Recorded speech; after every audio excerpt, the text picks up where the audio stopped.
Hello everybody. Today we're going to take a look at 7 detection mechanisms you can use in your Super Mario Maker 2 levels. This is a follow-up to my video about 7 simple detection mechanisms where the mechanisms only had a few parts in them and usually only checked for something once.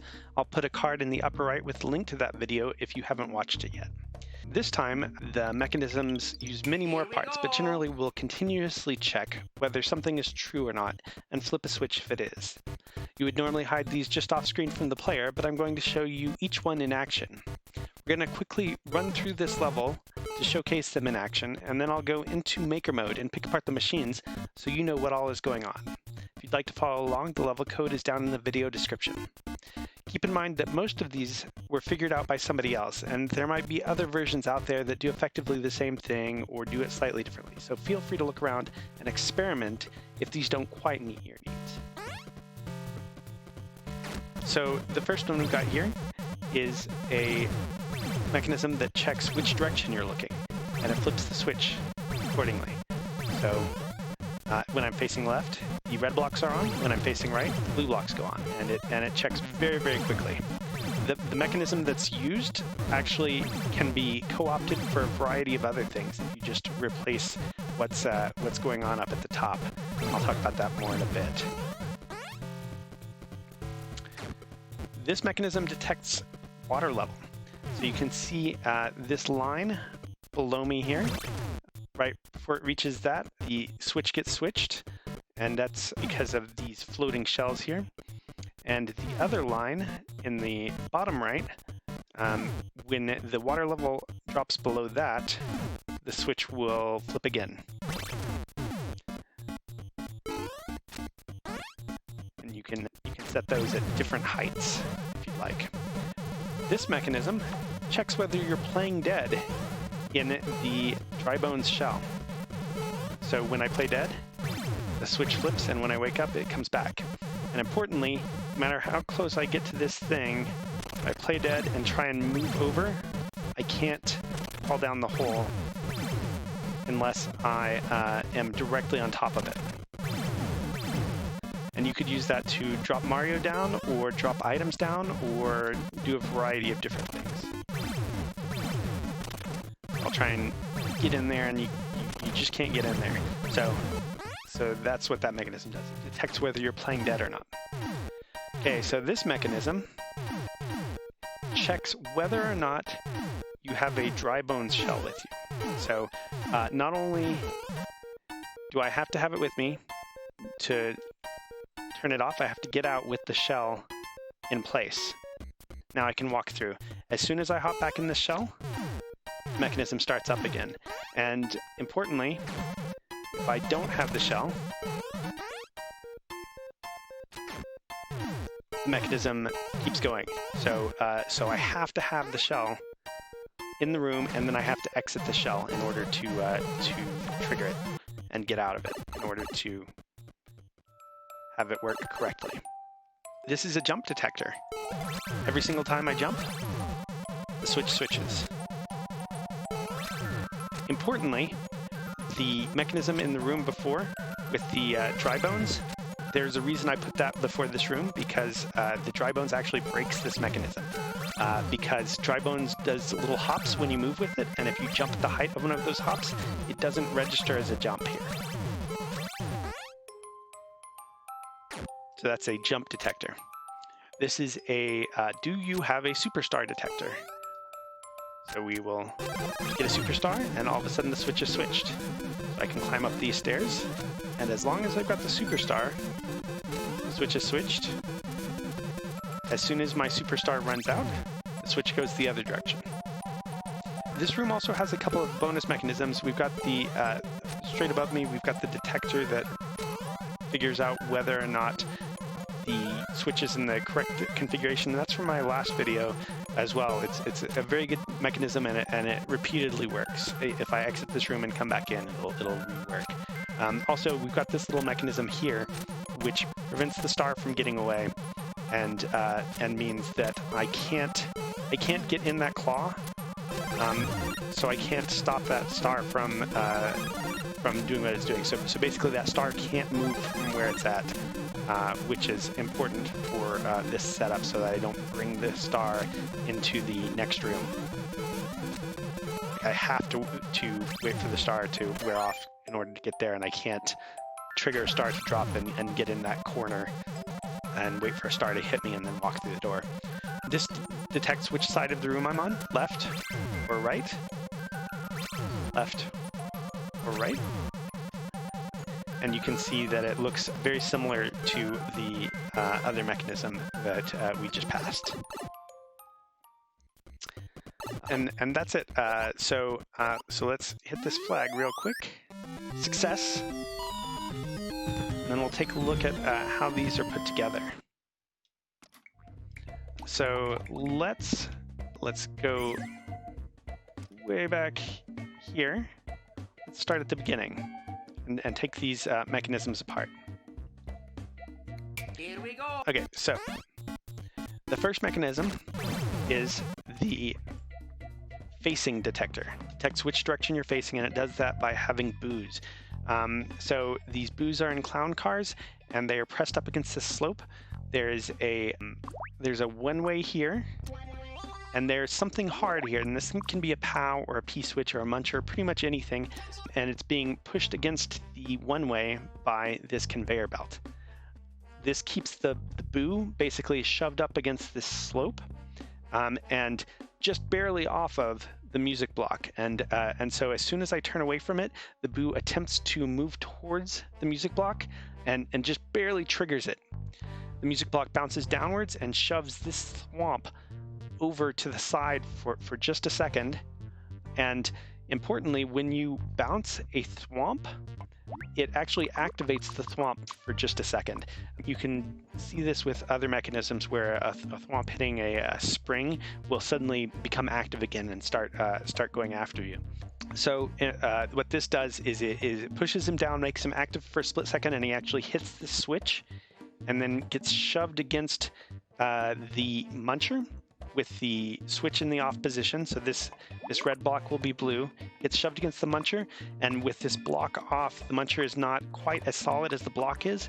So he hits the other music block and kind of gets pushed back into his originating position. So see that in action here. So let's look at the muncher on the left, or the thwomp on the left. As soon as I face to the right, the boo will try and get me, and the music block will kind of shove the thwomp down. And you see how he kind of jumps over to the side, and then comes back into position. See, he gets shoved over. The music block above him is still. As soon as the music block above him moves, he gets shoved over and then bounces back. And that's the mechanism. And it's because he's only active. You see his face go for just a second while he's being bounced. And that's how that mechanism works. Is these boos are just barely triggering these music blocks and kind of shoving these thwomps over to trigger the switch. And then the rest of this stuff right over here kind of resets the thwomp back into position for the next time that occurs, while the conveyor belt and the muncher and the one-way platform keep the boo pressed up against the music block area and the slope so that it works correctly. Here we go. Okay, so our next mechanism is a bit simpler. It is the water height detector mechanism. We've got a dry bones shell coming out of this pipe at a fast speed because the pipe is red. We've got a conveyor belt that moves it over underneath the spring as soon as it drops down. When the water level rises, the dry bones shells float, and so the dry bones will be pushed up into the spring, and as soon as it barely touches the spring, it'll get shot forward against the switch. And obviously you can adjust where this is to adjust the height of the trigger. To have it triggered the other way, we have another one where the spring is below the level of the switch. And that's pretty much all there is to that. There are slightly different ways you can array this, but this works pretty well. And So when the switch is red, the dry bones shell can't come out of this pipe. When it's blue, it can. So we make sure that it works even if these would normally both spawn a dry bones shell. The switch has to be in a specific state, and you can get rid of that if you don't want that to be the case. But otherwise, it's pretty simple. So the water rises and lifts the dry bones shell on the left into the spring, and it gets thrown at the switch. The other one, you notice that this dry bone shell almost hits that spring, so that spring can't be any higher than where it's at, but it can be potentially lower if you needed it to be. And then it's important for the conveyor belt to be where it is, because the conveyor belt has to throw the dry bones shell as close to the wall as possible. It basically has to be slightly clipping into that wall so that when the water level lowers enough, it gets lowered into the spring. If it was dead center in the space, the spring would not bounce it. It has to be over to the right of the space a little bit.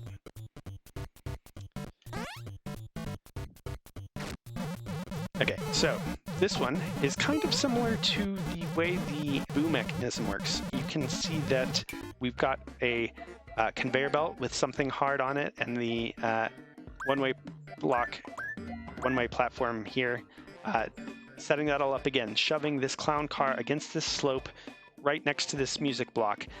Exact same thing, except that instead of a boo, we have a Goomba in a shoe. And the Goomba in the shoe wants to get to Mario, but once Mario is not there, playing dead, it will try and run away from Mario. This one actually can't run away. He needs to stay shoved up against that, so as soon as Mario is there again, he's trying to get to it again, and he will re-trigger. You can adjust that if you'd like. That is something you might want to do if you only wanted it to trigger once. For example, you might not have him be as shoved up hard against this, but the rest of this mechanism is exactly like the mechanism in the directional detection mechanism, with the thwomp that gets shoved, triggering this switch, and this part over here that resets it. And you notice that I didn't mention that there's a semi-solid behind this holding this muncher up against the thing. That can be almost anything. That could be a cloud block or an actual semi-solid or a mushroom or anything. So the other half of this is this guy. So this guy actually is trying to turn on the switch when it sees Mario. The other part is the part that turns it off when he plays dead. This Goomba will immediately try and get to Mario and will jump over here. And this is important. The way this is set up, there's a music block right here and this small slope. And I'll show you, he will jump on it and basically get stuck up against it. The reason that's important is because it makes the reaction time faster. He can only change direction if he's on the ground, and the music block counts as ground, and so this has him on the ground a greater percentage of the time than he would otherwise. So as soon as I play dead, he will stop caring about me and jump away to the other switch. And it happens quickly because he is effectively on the ground for longer. Otherwise, again, we've got the same mechanism as the one in the directional detector, and the same as this, just inverted. But otherwise, it works the exact same. So that's pretty simple. Once you understand this mechanism, you can do several different things with it, and it's pretty useful.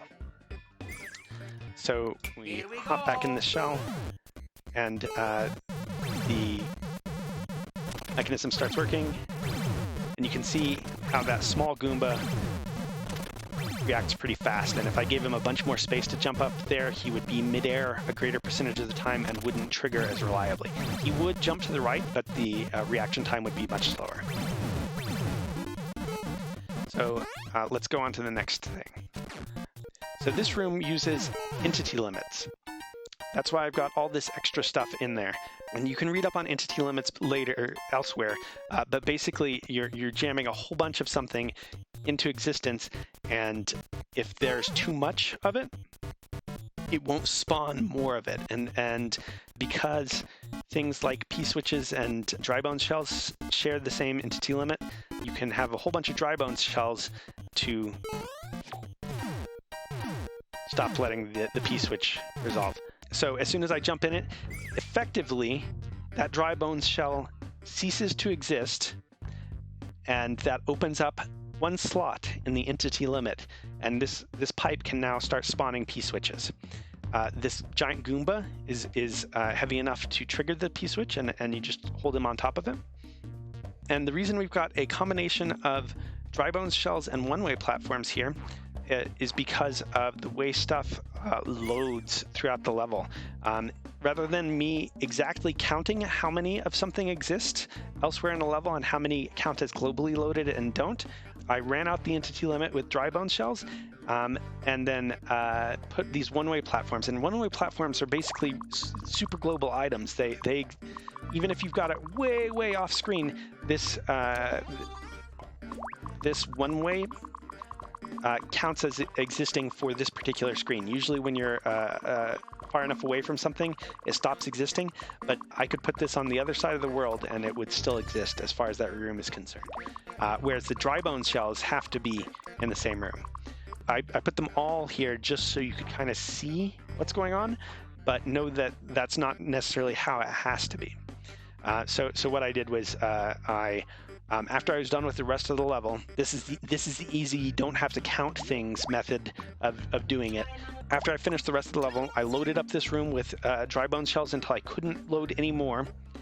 And then I put one-way platforms in and tested until I found the right quantity for it to work. So you'll notice that I came in here and it's constantly triggering, and that's because I have to have this dry bone shell to begin with. You'll notice that this mechanism stops working with a P-switch trigger. There are ways to adjust that if you want it to be different. A lot of times people want P-switches to turn off their mechanisms, so it's a matter of preference.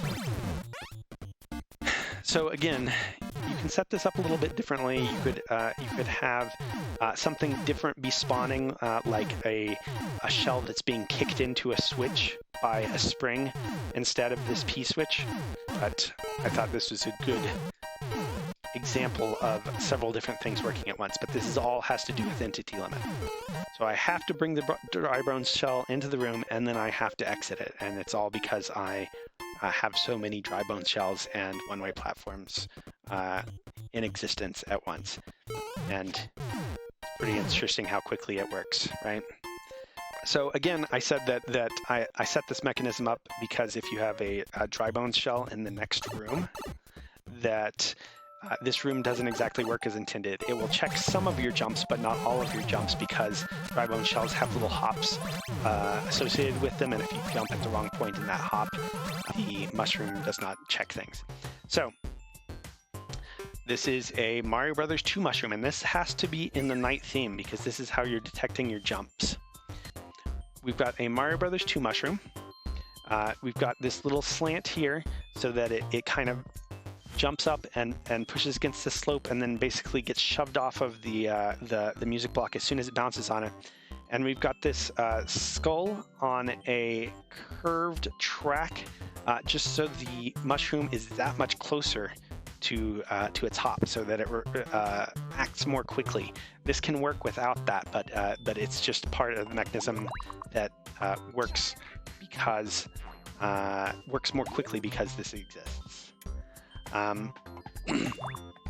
So that sits on top of that skull. This is a hard block just because otherwise the thing fills in at the top and he doesn't get his jump into the space quite correctly. So this is a hard block. It could also be nothing or any other hard thing that's not ground. So we've got a music block along with a fuzzy beetle that is attached to the music block, and we've got a spring being held by a claw to have it at the right height.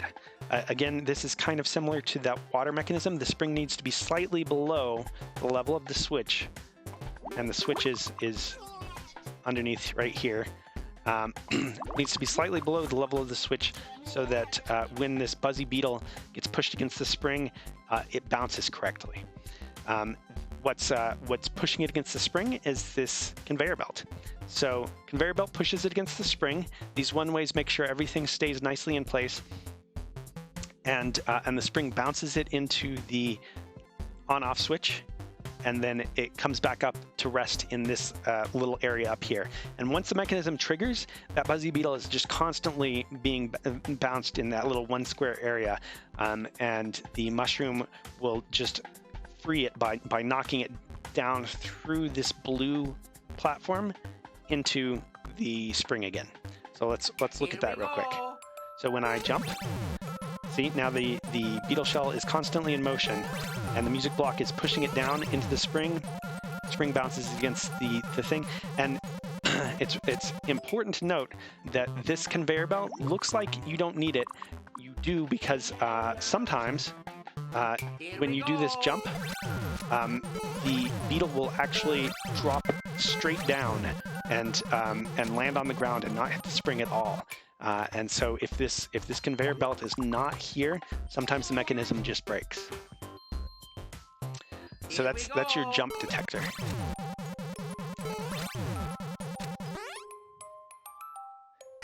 So we've got the setups in here. I won't go in detail about the mechanism above me. That's in the simple mechanisms video, but it's super useful for making levels consistent. This star mechanism is pretty self-explanatory, and there's definitely other ways to do this.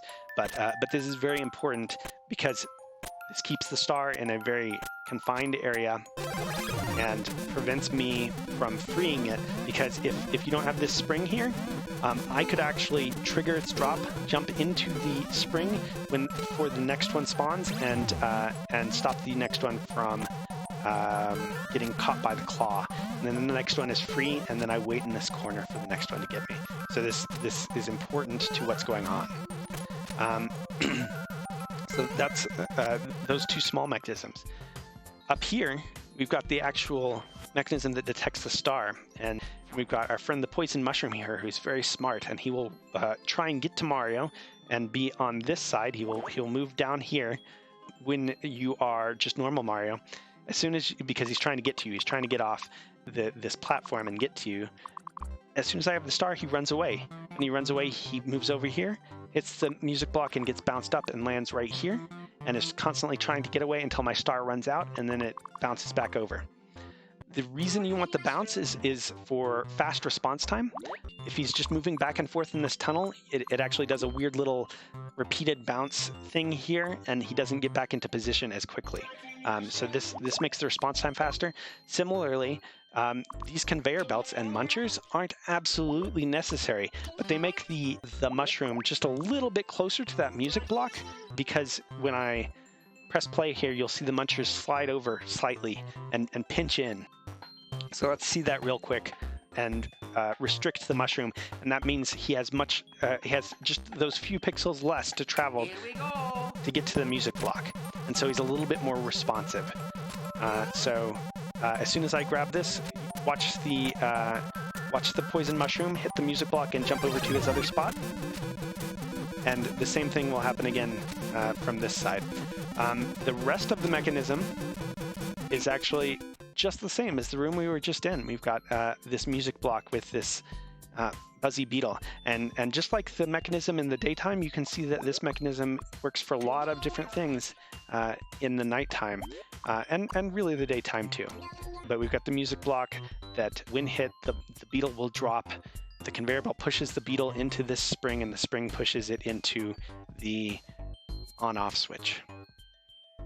And most of this stuff up here, the conveyor belts, the munchers, the one-ways, and the gaps are all just designed to make the mechanism respond more quickly. Here we go! So let's go check out the next one here. So this detects which side of the room you're on, and in my prior video you see lots of mechanisms that do this. Nighttime, it's much easier to have it detect it very quickly, but you can do something similar in the daytime with different enemy types. Again, we've got this exact same mechanism set up, or very close to the same mechanism set up, with the music block, the bell, the conveyor belt, and the spring to bounce it into the switch.